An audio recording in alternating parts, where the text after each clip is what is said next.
Okay, welcome everybody to the training and broadcast tonight. My name is Trevor, and we're talking about business Facebook pages. So Facebook 101 for your business, essentially. This is not an advanced course. This is very much a basics course. If you're an advanced Facebook user, or at least a user of a business page, this might not be your training. This is more geared to you guys who are brand new at it. Let me just talk briefly about why we set up a Facebook page first for the business. I won't pull out numbers or statistics. I suppose we could look at that, but it's pretty obvious that the numbers of Facebook users are incredibly high, especially in the United States, meaning that your customers are almost certainly spending a portion of their internet time on Facebook, which provides a really unique opportunity for you because you can advertise to those people, okay? Now, you can advertise in different ways. You can actually do paid advertising, or you can just sort of post things on Facebook for free. We'll talk about both here as we're discussing this. But at the very least, there's not really a company out there that shouldn't at least have a Facebook presence, and you should fall into that. No matter whether or not if you have a blog that's just an affiliate type blog or informational site, or if you've got a full-blown e-commerce site, there's room to have an official business Facebook page. But here's the rule. You can't have one unless you have a personal Facebook account. So if you aren't on Facebook, then you need to go to facebook.com and you need to create your own personal profile, okay? Now that doesn't mean that people are gonna know you're associated with your business. In fact, I can have my own personal account on Facebook, but what I do is I create a page under that account. You can't just go to Facebook and create a business page. You have to create a personal account and then create your business page. Okay? So assuming, I'm just going to assume you've created your Facebook account. If you haven't, it's very easy. You'll go to Facebook's homepage and you'll sign up right there. All they need is your name, email address, and birthday. Sometimes they'll want a phone number, but that's just to verify that you're legit. Okay, so that's really it. You sign in. Here's kind of an opening shot of Facebook as we're looking at it on a Facebook page. So if you'll notice with me, I'm going to zoom in just maybe a little bit here so you can see a little bit better. I'm going to circle where you click. So when you get in here, I want you to come up, see this little triangle right here that I'm circling up here at the top right. Okay, if I click on that triangle, I get a list of my current pages, and I get this menu that's got a whole bunch of different things. I'm going to select Create Page in blue right here if I want to create my Facebook page, okay? So I'm going to select that.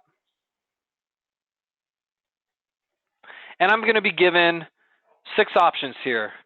It can be a local business, a company, a brand or a product, an artist, band, or public figure, entertainment, a cause, or community. We're going to go with a brand or a product, and it's going to tell us to choose a category, in which case we're going to choose a website, okay? That's the particular type of page you ought to create. I get this question more than anything. What kind of page is it I should make? Make it a website, okay? And then what do I call my page? It wants a brand or a product name. We want to call this, if I'm doing this for financialnut.com, I would call this Financial Nut, like that. I wouldn't put financialnut.com. I would just do financial space nut. Or I have a company called American Dental Refining. It's something I partnered with a good friend of mine on years ago. If I own AmericanDentalRefining.com, I may just do American Dental Refining with spaces, okay? Just like that. Does that make sense? So you can't put the .com there. You just got to put it up like that. We'll do this example for Financial Nut, okay? I'll hit Get Started. And it's going to give me this menu here where it wants me to cover a few different things. It wants me to take care of this About page, a profile picture, add to favorites, and then preferred page audience. First of all, it wants us to tell us about the page, do something very simple and generic here. I'm going to say we are a blog that covers personal finance topics, okay? If you were selling jewelry, I'd say we are an e-commerce jewelry store, okay? You don't have to be totally salesy here. Just put what you are to start. For your website, you need to put it in www.financialnut.com, and that's good enough for now. You don't need to put in your custom URL, not yet anyway. So hit Save Info over here on the bottom right, and then we go from there. Now, they want a profile picture on the page. Guys, does anybody know the size of your profile picture or what it should be when you upload it into Facebook? Does anybody know the pixel dimensions off the top of your head? Remember, it's got to be a perfect square because profile pictures are perfect squares. I'll tell you what Facebook recommends. It's going to be, it really needs to be 180 by 180. That's the recommended size of that little square, 180 by 180. You can go lower than it. It actually displays 160 by 160, but you want it for a really clear, crisp picture, go 180 by 180. And yes, Catherine, to answer your question, you can add a Facebook account for e-commerce and affiliate sites. And you can do it all under your own account. Like I can have my own personal Facebook account, and I could have 15 different business pages underneath it. So I can just toggle through those like I have right here. I can toggle through these business pages right here just under my one account. You don't have to create a different Facebook account for every different website you have. All right, so if I need something 180 by 180, I'm going to just open up Pixlr and kind of show you what that might look like. So I'm going to go to pixlr.com, pixlr.com. We're going to come down here to what's called the Pixlr editor and launch the web app. And what I might do is I might create a new image right here. And I'm going to, when I hit create new image, it asks me how big I want it. I'm going to tell them right here under width, I want 180. I know this is kind of small, but bear with me. And then under height, I want 180. I'm going to hit OK. And there it is, right there. That's a perfect square, perfect fit for my Facebook page. Just so I can create one myself. I could make one, or what's most commonly done on Facebook pages is that's where your logo would go. You'd want your logo right there inside your icon, your profile picture. Okay. So just for fun, though, I'm going to create a logo. Let me create one real fast. You would ordinarily have a logo already, but I'm just going to create my own here. Just really fast. This isn't a graphic design course right now, so I'm just going to go quickly on this. Okay. Here's my logo right here. We'll pretend anyway. Okay, there we go. Financial Nut. There's my logo. I'm going to save that.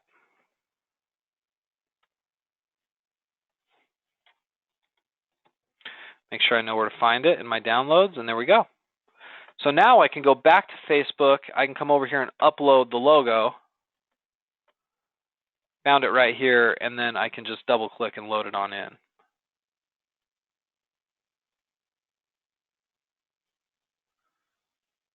Yeah, that's right, Catherine. The marketing people did that. Yes, you can add your affiliate blogs underneath that for sure. Yeah, use your logos. I mean, you don't have to create a new one. I just didn't have one I could use for this example, so I just made this one right here. But you should have some sort of graphical logo, something that represents your business. I've seen people put in pictures there. Like if you're a pet shop, you put in a really cute picture of a dog or a cat there, and that's okay too, but ultimately you want your brand to be your icon. I mean, look up any major brand's website on Facebook, and they will all use their main logo in their icon there. It's just kind of standard practice. Okay, so we'll go next here. I know what you mean, Cindy. Cindy says I have a hard time getting a non-pixelated image from my logo. We might have to do a little graphic design work on another course and kind of show you how to manipulate that a little bit. Let me just show you how to get this set up. So I'm going to skip adding it to my favorites for now. Now, Facebook they're going to want to see your preferred audience age and interests. They do this because they're going to try to get us to advertise with them. That's how Facebook makes money. And so we're not going to do this right now. I'm just going to skip this for now, and that's something you guys can do later on. So now we've got our page right here, okay? And the only other thing that we really need to do on this page is we need to upload some sort of cover photo. Okay, you guys know what I'm talking about. A cover photo is that background photo on Facebook. We need something here. Let me give you the dimensions on that. Okay, the ideal dimensions on a cover photo, if I were to create another one here, 851 by 315. Okay, looks about like that. Okay, more rectangular. And let's say I wanted to bring an image into this, right? So don't do it like this, by the way. I guess I shouldn't preface anything I tell you to do or show you, but I'm going to go to Google Images and grab a quick image. I'm just going to grab something related to personal finance. This one right here looks good. I'm going to save it. Now, should I use something I randomly find on Google Images? No, you shouldn't. But we're gonna do it anyway. So let me open this up. Where did I save that? I think I saved it to my desktop here. Here we go. So I'm gonna move this image over onto that background. It's not gonna be a perfect fit, but it'll be good enough. Let's see. Let me grab the image and see if I can get it on there. There we go. See how it's a little small? It's not going to fit that perfectly. But Facebook says that you can go smaller. Like, it doesn't have to be this perfect. This has just always been their ideal. Sometimes they've said in the past that you can go even smaller, that they'll allow something, like 400 in width.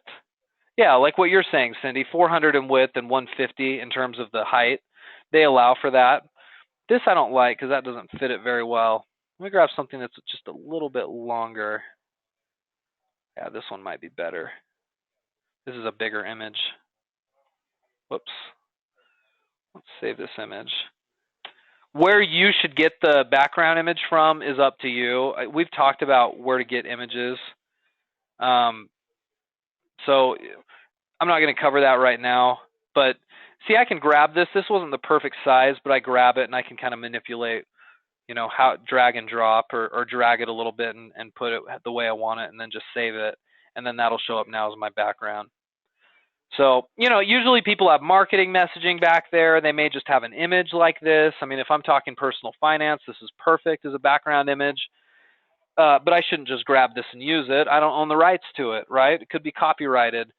And so I'd prefer you grab an image that isn't copyrighted or that you get permission to use, which we won't talk about today. But remember, that's generally the size you want, somewhere in the neighborhood of 151 by 315, or I'm sorry, 851 by 315. Load it on in like that, and then you've got your Facebook page, just like that. Now, if you wanted to write something on your Facebook page, you could come down here, and where it says write something, you could put in a link to your site if you wanted, right? If I were sharing a link.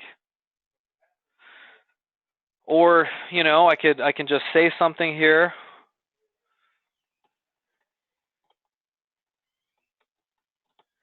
Right? But guys, if I update my Facebook profile with this information, who sees that? Who actually sees what I put right here? And yes, Catherine, you can use your homepage banner as your cover photo. Sure, that's often used.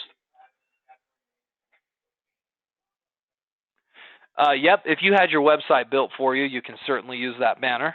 Uh-huh.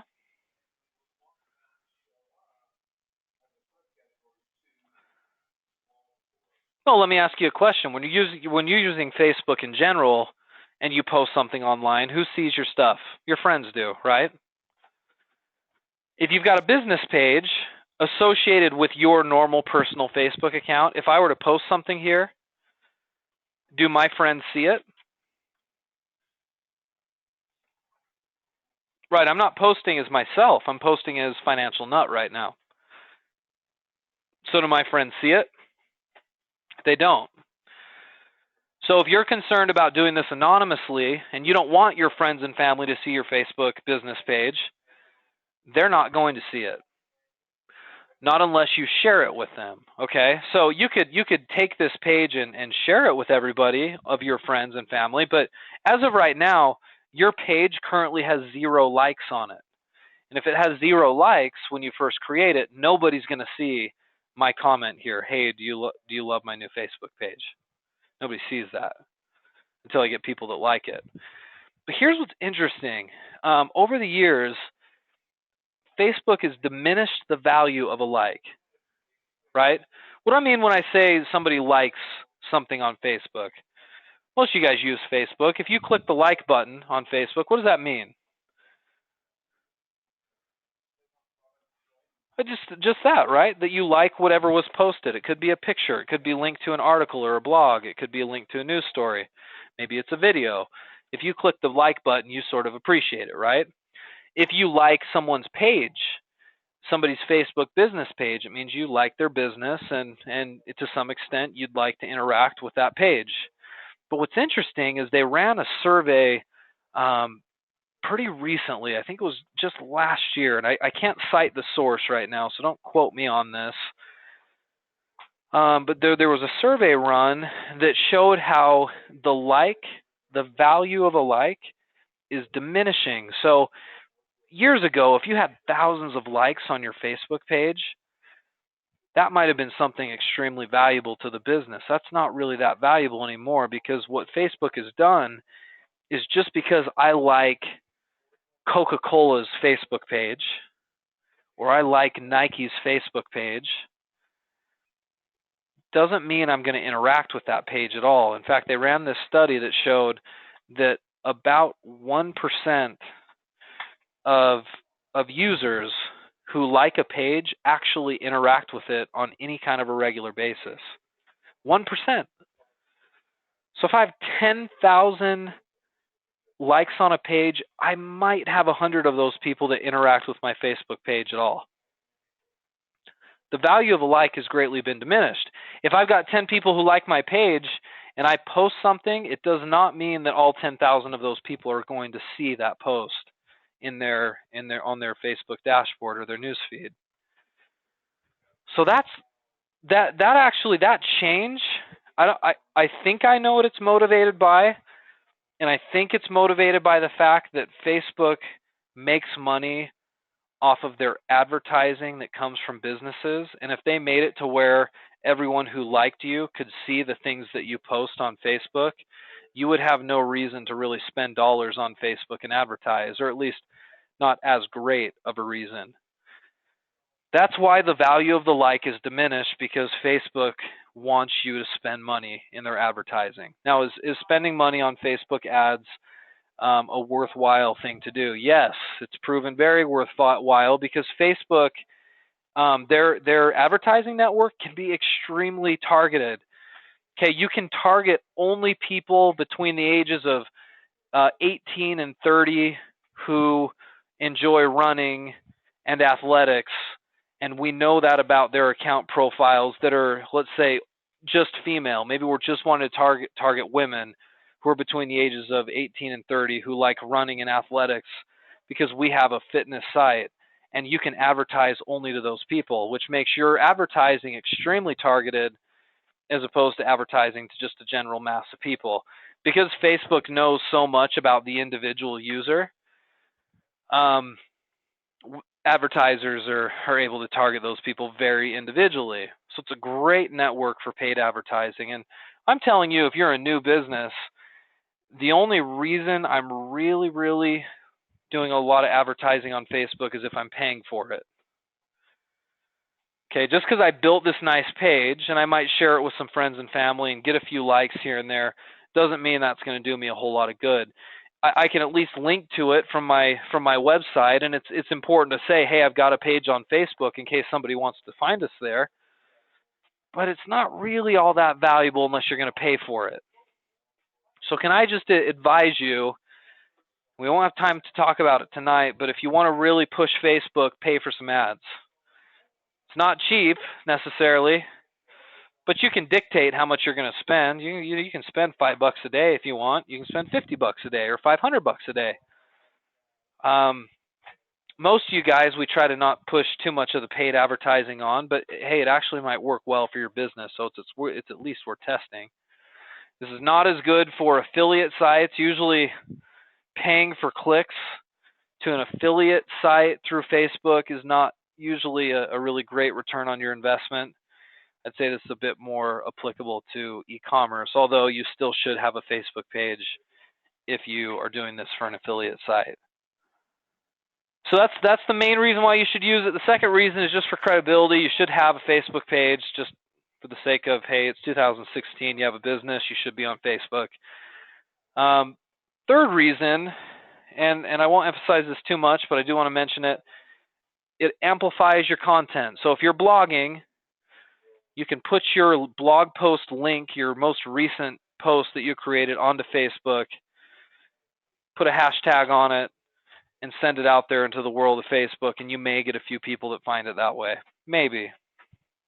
It amplifies content. Sometimes that's what social media does, which is why you won't hear me preach social media a whole lot early in your website's infancy, because we don't have a lot of content to share and publish, and so I just don't know how valuable that is early on, but later as you grow, it will become very valuable.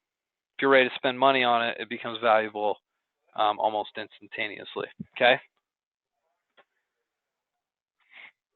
If you want to do paid ads, you come up right here, top right, and you can create ads right here.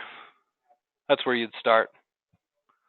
But just be judicious. I mean, paid marketing is always tough for a new business because your return on investment initially usually isn't phenomenal. I say usually, but that's true.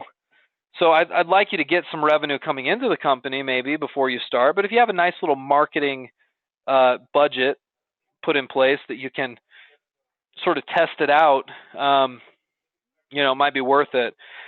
But be prepared to spend a little bit of money. Like, don't go there, spend $50 and be like, yeah, I didn't get any sales off my $50 of advertising, so must not work. Facebook, you burn your money, right? It's not worth it.